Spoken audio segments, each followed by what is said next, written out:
మేము అనంతపురం జిల్లా రాయదుర్గం నుంచి వచ్చాం. కాలువ శ్రీనివాస్ గారు ప్రాతినిధ్యం వహించే నియోజకవర్గం నుంచి వచ్చాం.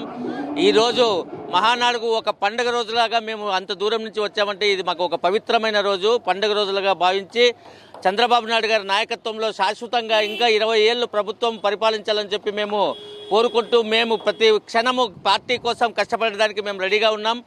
ప్రభుత్వం ఈరోజు సూపర్ 6 అనే పథకాలు ఆయన ఎలక్షన్స్లో అనౌన్స్ చేశాడు. రేపు జూన్ ఫస్ట్ వీక్లోన తల్లికి వందనం, అలాగే రైతులకు రైతు భరోసా, తర్వాత ఆగస్ట్ 15th రోజు మహిళలకు ఉచిత బస్సును ఆయన పథకాలను ప్రవేశపెడుతున్నారు. ఇంకా మిగతా నిరుద్యోగ భృతి, అలాగే ఆడబిడ్డ నిధి కార్యక్రమాలను కూడా తొందరలో చంద్రబాబు నాయుడు గారు ప్రవేశపెడతారని చెప్పి ప్రజలకు అందరికీ కూడా మేము చెప్తున్నాం. జై తెలుగుదేశం, జై మహానాడు.